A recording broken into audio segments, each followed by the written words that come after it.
Hopefully this podcast is quite a bit better than the last couple. So apologize to anybody who listened to the last two podcasts. We learned a lot. We're trying to get it together. We are newbies, so we are newbies. It's not like we didn't go to school for this. So please, we're learning. You're our guinea pigs. So thank you very much. Yes, thank you. Well, hey, it's been a few weeks. Anything new in your life going on? Busy with work, clients, and I'm about ready to take a trip to see my grandkids. So that's fun and exciting. Nice. Real quick, how do you deal with hearing people's problems every day?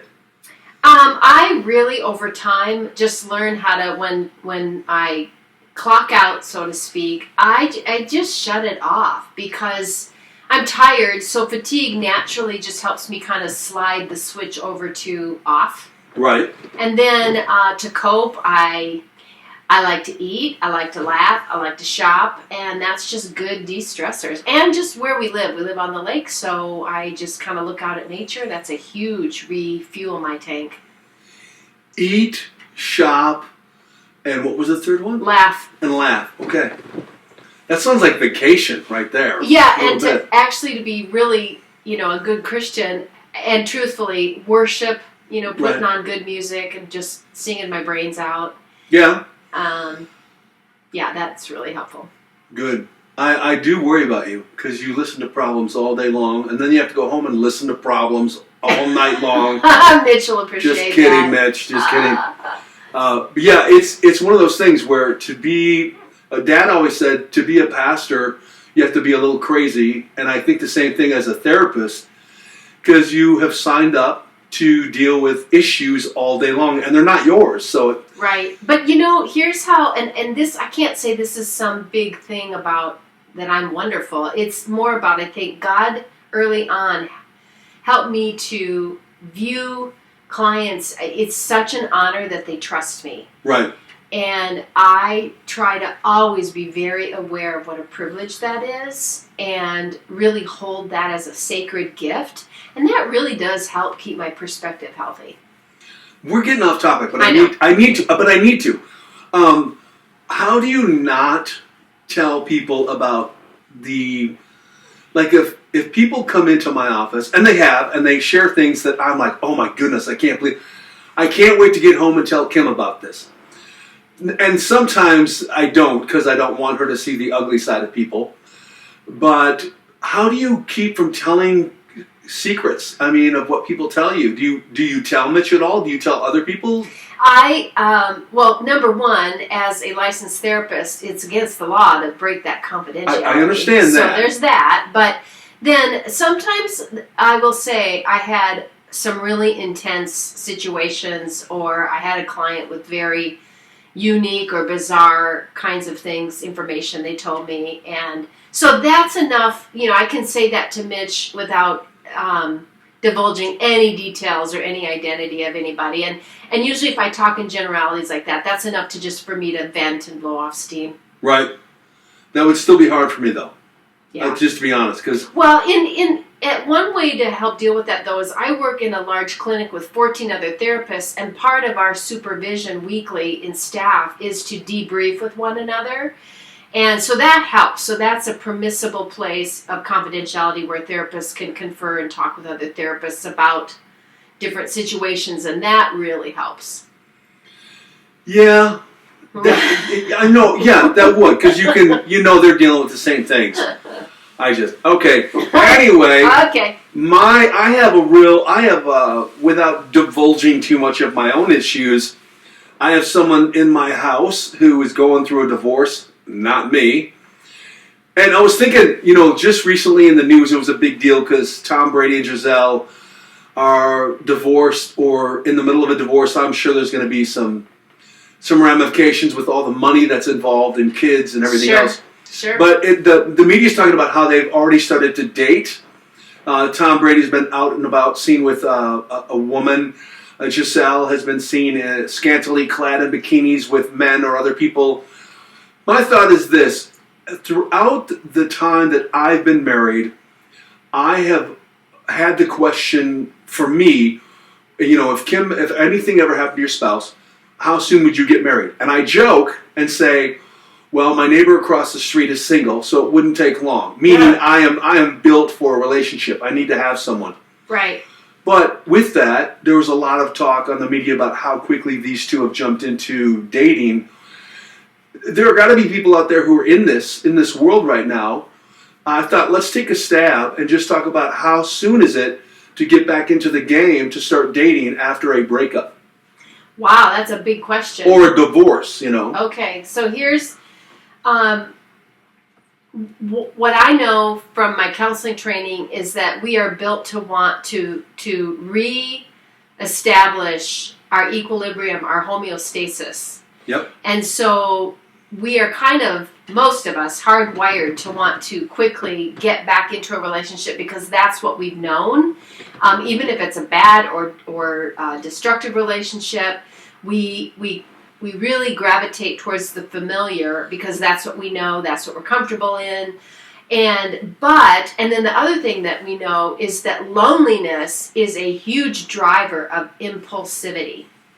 And so between those two things, wanting to get back into what I already know and then being lonely, can often put people in that path of dating and coupling up again very quickly. My opinion, too quick. Because you need at least a year to really figure out the wounds and grieve the wounds of the lost relationship, whether that's lost due to death, lost due to divorce.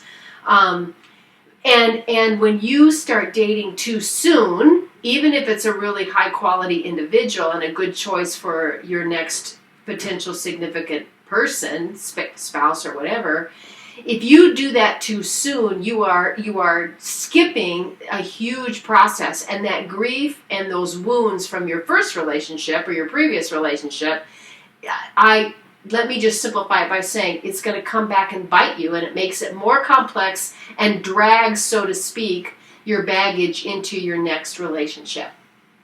I put heel pads on my boots. Yeah. Because of my neuropathy, I walk on my heels now more than my toes. I wear the heels out on my boots. Okay. I'm going somewhere. When I bought them and went online and did some research, they said it doesn't help if you put them on boots that are already worn.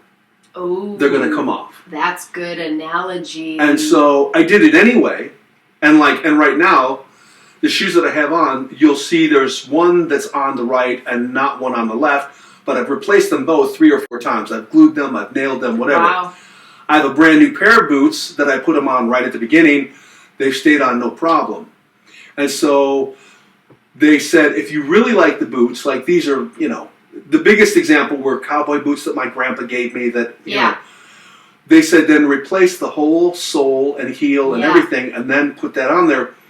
And I keep thinking about how in the chemical cocktail in the brain, which I'm preaching to the choir, but if you don't know, you get on this high and you get wired for the other person. Right. You break up with them or you divorce, and they say it takes a minimum of 18 months just for the chemicals in the brain to go to homeostasis, to balance. Kind of back to baseline. Yep. But then at that point, you can't really start to heal until that first happens. Yeah. So it's not like, okay, 18 months, now I can start dating again. Yeah. It's now 18 months, I'm now somewhat level-headed, and now I can start to heal. Yes. And if I try to rush either the dating or the healing process, because the first 18 months is really just coping more than healing. Right, right. So at that point, how do you talk someone into understanding that process? Because, again, in my life right now, I have someone like, look, you're not ready to date. You're definitely not ready to marry. You need 18 months, and I know what I've told them. What are your thoughts or insights? Well, I try, because of that chemical cocktail that's going on in the brain. So you've got the endorphins, and you've got the whatever the chemical is that goes up. That's the bonding hormone. Well, you have phenethylamine, oxytocin, dopamine. Yeah. So all that's going on when you meet somebody new. And so I think I just always try to warn them. I just try to keep to the facts, because that chemical cocktail in their brain, it's a drug, and it's very hard to talk them out of that, because what they're feeling is real. It's just that they are circumventing and skipping over the other things that they need to be feeling. And I just take them back to the facts. Now, there's always exceptions to the rule, but I always say, relationships, if you start too soon on the next one, you pretty much set yourself up for failure. It's also really difficult if you have children, because it's very confusing for children if a parent is re-partnering too soon, because the kids are still really grieving and need the full attention of their parents. I also tell the person, just statistically, those next relationships have started too soon. The statistics on divorce or ending poorly are huge. Right. So I try to appeal to the rational part of their brain, but it is very difficult because they are swimming in that cocktail. And it's very alluring. And think of someone like anyone who's famous, but you have Tom and Giselle. They have no problem with money. The divorce, I'm sure, is going to cost them both some things in some ways. But when someone else goes through a divorce, okay, we're splitting up cars and this and that, finances take a hit. And typically there's this, I can't jump into anything right away, maybe because of financial matters, or I don't have the right crew around me to tell me yes. In this case, I see everyone, their entourage is probably like, you deserve somebody, you have the money to pursue, you have the time to pursue, go for it. And it almost like feeds the machine of the divorce machine for the next divorce or the next breakup. Yeah, you just have to, and if individuals are listening right now and they are considering getting back into a place of dating and or recoupling up with somebody, just slow yourself down. Remember that it's the long game. It's in the long run. It's long term. The best thing for you, the best thing for others, the best thing for children is to wait it out so that you have some healing, so you have some return to some objectivity, some rational thinking. And then, if you're a Christian, a Christ follower, there's also really the benefit of leaning in and push that place of vulnerability and loneliness towards your relationship with God. And I know that might sound cheesy, but I think that has to come first if you want to truly come out of a broken relationship and go into the next one in a good space. You have to lean into your relationship with God first. So as an entrepreneur, I'm on all these entrepreneur boards and talk groups, and one of the things you hear again and again, to be successful, you have to learn to love to be alone.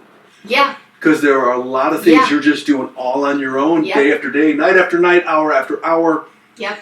And the person in my life right now that's going through this, I've been trying to explain, you need to right now learn to be alone. Yep, that's good advice. And find happiness in yourself before you pursue anybody else. The other thing about those drugs that happens when we get to a point where we're coming off a relationship, we want, our body, our brain, like a natural addiction, craves more of those drugs. So the problem with that is we find someone right away who's kind of, like I say, our dealer, and it blinds us then from things in their life that might be issues later on. Yes. If we get married. Yes. And so one of the things I would tell anyone who's out there is, look, the worst part about being deceived is you don't know you're deceived. When you're on those chemicals, you don't realize that you're not paying attention to the things that are going to be red flags. Right. It's that whole thing that cliche does bear some truth. Love is blind. Infatuation is blind. And so if you enter into that too soon, you're not going to see the red flags. Right. And you're going to miss. There is this amazing thing that happens if you just wait it out a little bit and get used to who you are without the other person, and you fall in love with just being with yourself, with who you are, who's your identity, what are your insecurities, what are your roles, what are your strengths. That there's this powerful season of growth that can happen, and you really come out of it knowing and liking yourself better, and it actually makes you then a better partner for somebody. Right. Ultimately, I stop and I ask myself, in any situation, what's the worst that can happen? And so in this situation, you go, okay, I'm going to be lonely for a while. Right. I don't have someone to hang out with or laugh with or maybe help with my kids or whatever. But what's the best that can happen? Well, I'm going to build resilience. Yes. I'm going to build some toughness. I'm going to build some ability to be on my own, because something might take my spouse. My spouse might not walk out on me. Their life might be end disease or accident. So before that ever happened, I've learned how to be alone and deal with that. So that far outweighs the bad, which is I'm alone and I'm lonely for a while. Yeah, and when you're by yourself and have to kind of depend on just yourself for a while, in many instances, although it's important to have a good support network, but you know what I mean, live your life without a partner for a while, you build not only resilience, but you build mastery, which builds competency. Right. And when you feel like you've mastered how to do this, how to get through a hard thing, how to be in your life, be in your kid's life, be in your job without your spouse or partner, you're building competency, and that is such a growth, and that's like that post-traumatic growth. Yeah. The other interesting thing I don't think people understand is the perspective of, when I get married, there are going to be seasons in my life where I feel divorced. Right. And so I need to build that ability, because I know it's a season. I'm not going to divorce my wife or leave my spouse because we're going through this, but I need to have that ability to go alone in my marriage for a season or two and deal with it, so that I don't overeat or overspend or have an affair or whatever. Where I go, okay, I know what it's like to be alone, and I'm married, I want to stay married, I know it's a season, maybe it's a health issue, whatever, and so we shoot ourselves in the foot by the times ahead of a relationship starting, of going, I need to learn how to do this alone. Right. And so even if you didn't come out of a relationship into another one, you started clean with a relationship, there are times when you're going to feel alone. Yes. And you need to learn to deal with it without compensating in some unhealthy way. That's right. And it really builds a core of self-discipline, and again, pushing into your reliance on God, because that's the one person you can count on. Yeah. His grace is sufficient, which means more than enough to get you through it. All right, let's change topics. Okay. So we posted on our Instagram, and by the way, thanks for everyone who's following all of our social media posts. But we posted one that got a lot of feedback and actually some emails, which minglematemary@gmail.com if you want to reach out to us.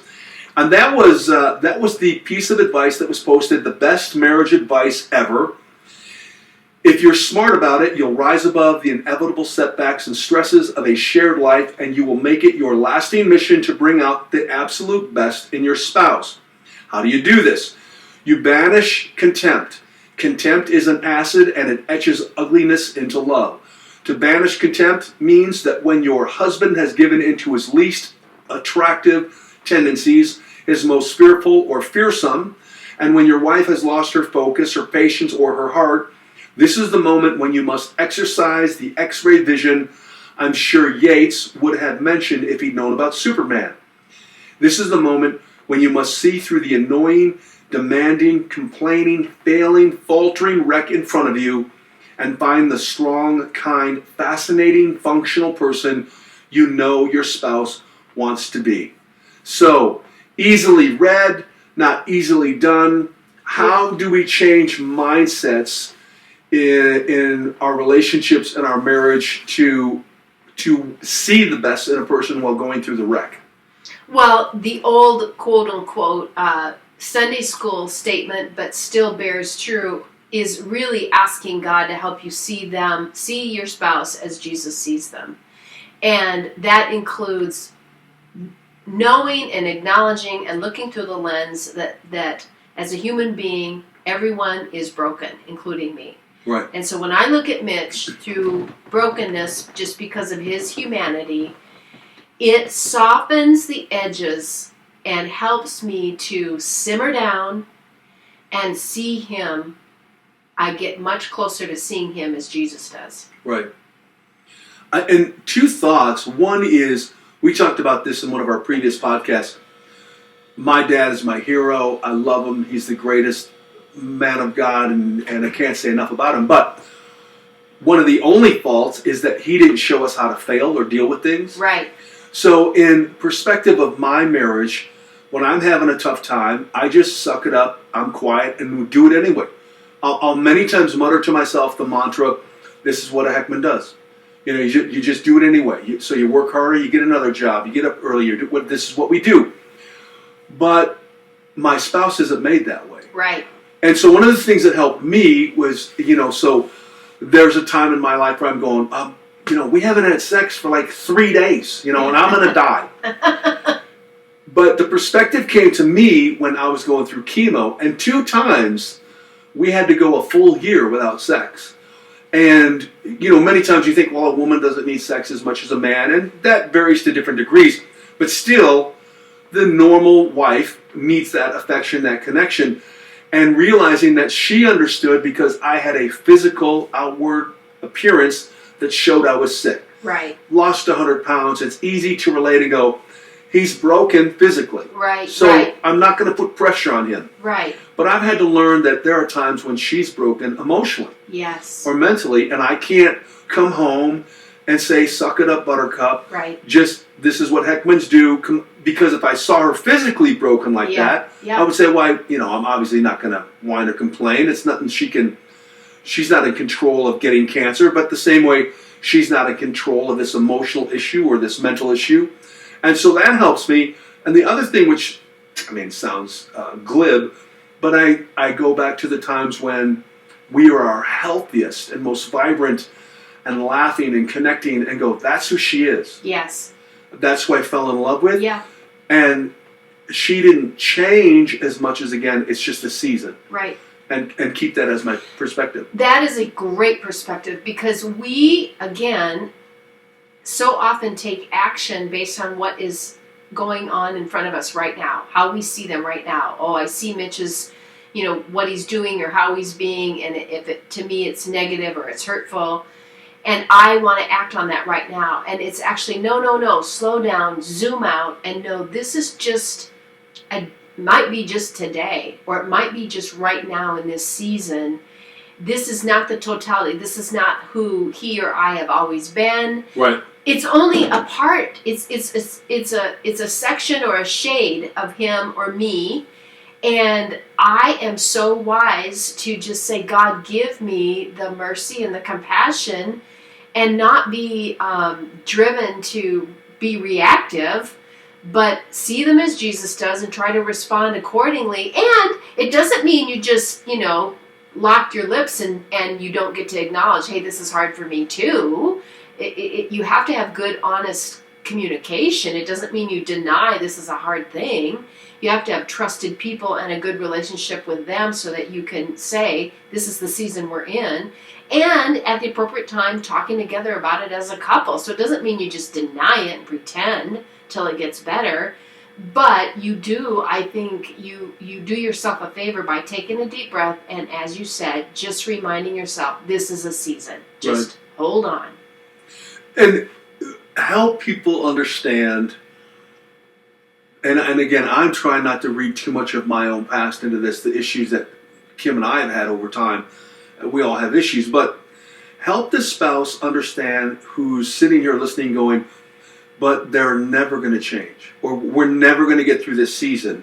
So how do I continue to think of the best when I know the best is not going to come around the corner? Yeah, it might never come. Yeah, that's a really good consideration. I think it's, as a professional, I try to help people mentally walk through that. Okay, I will often ask, okay, if it never changes, if she never changes, or if he never changes, then how do you take care of yourself individually, and how do you cope in a way that's healthy, in a way that's not going to do more damage, in a way that honors God?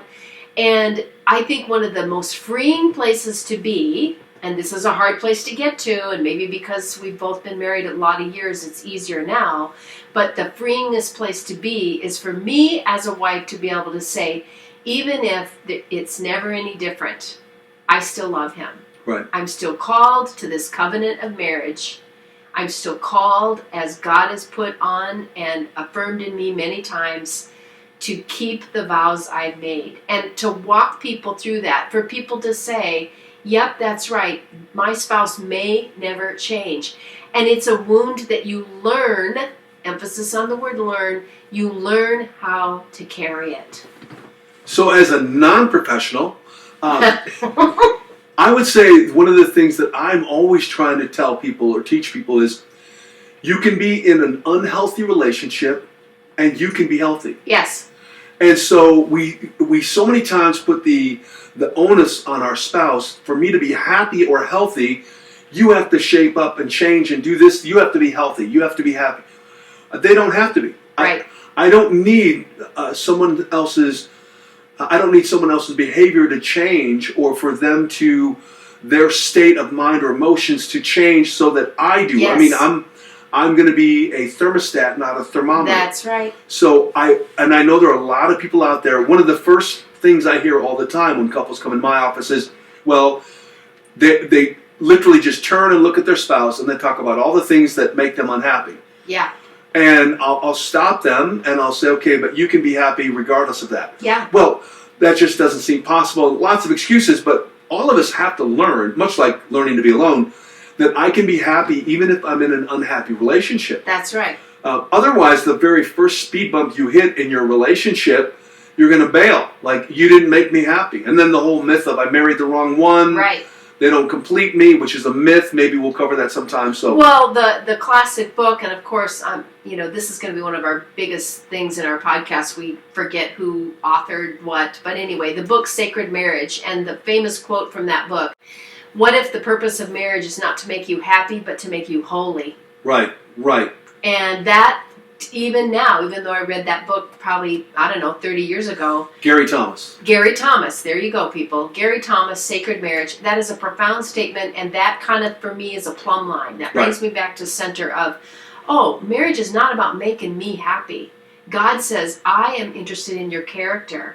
I'm not interested in your mood. Right. And so that is so helpful. And you're right, Garth. And yes, sometimes we're in not just disappointing marriages, but we're in destructive marriages. If you're in a destructive marriage and there's abuse going on, it's a different conversation. But if you're in a marriage where your spouse has changed, or you realize your spouse is the kind of person that is not making you happy, is very difficult to live with, it's not about feeling happy. It's about honoring the vows, seeking the Lord, and growing and making, happiness is a choice. Yeah. And on a personal note, isn't it amazing? I think back to our parents. They did so good at choosing to be happy, choosing to be healthy, because they both had their own issues, and life was hard and stress, and Dad building a church from 40 to 1500, and everything that goes with that.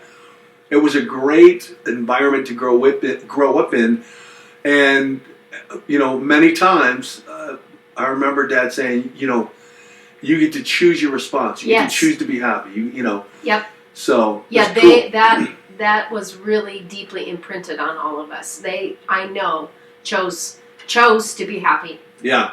A lot of the time. Okay, so let's switch the subject here. Okay, all right. Nina Westbrook, who is the wife of Russell Westbrook, who was the NFL player who switched from the Seattle Seahawks to the Denver Broncos. I just love that you pull me into football, because then vicariously I can look like I know what I'm talking about. Yes. The Broncos had a horrible season. They had a horrible coach, and we'll see now with the new coach how well he does. If it was my son, who's a sports writer, thinks Russell fell off the wagon. I don't think so. I think it was the coach. But long story short, she had an article. They interviewed her in Ebony magazine. I read Ebony, by the way. And they asked her, what are the 3 questions you use to build a deeper bond with your spouse? Wow, big question. Yes. I won't tell you what I think about her answers, but we can give our own thoughts and insights. Okay. These were the 3 questions she gave to build a deeper connection or bond with your spouse. Number 1, what is your biggest red flag in a relationship? That to me sounds like maybe something you should ask before, or you're looking at for. Number 2, where are you when you feel most at peace? I like that question. Okay. And then the third one is, who is the first person you call when you have a good or bad news to share? When you have good or bad news to share.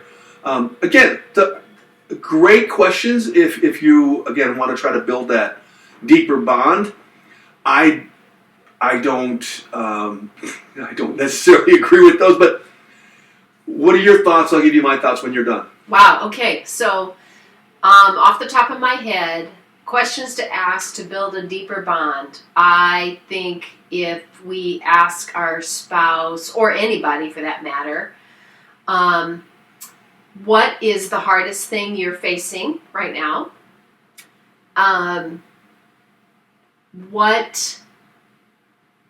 What do you, and not related to the first question, but what, if anything, is there you would like others to know that's true about you that would surprise them?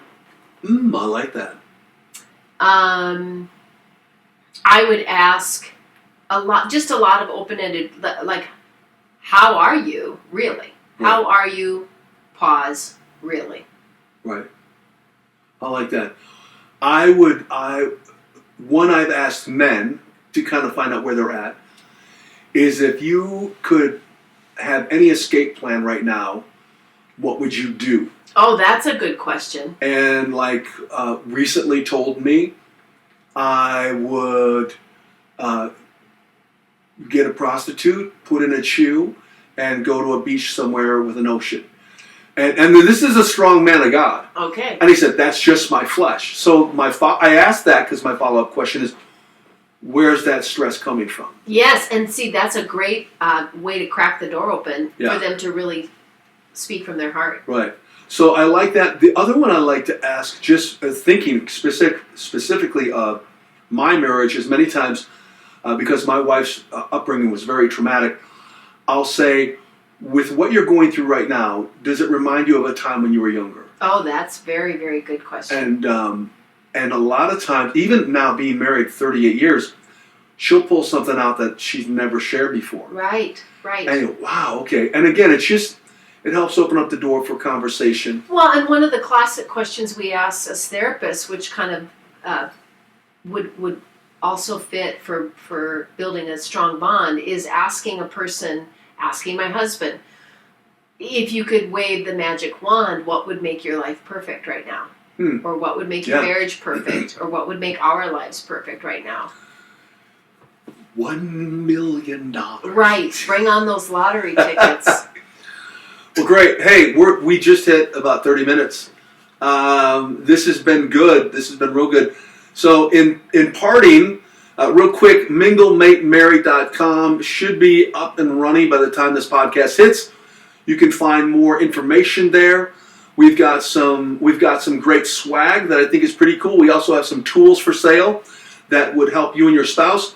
And once we get about 6 or 7 podcasts in, we'll be also starting our Patreon page, which again, we would like to use to help better work one-on-one with people. So make sure you check that out. We'll give you more information in the future. But parting words, sis. Marriage is worth it, and it is hard work. Love is a choice. Until next time, mingle, mate, and marry. Bye.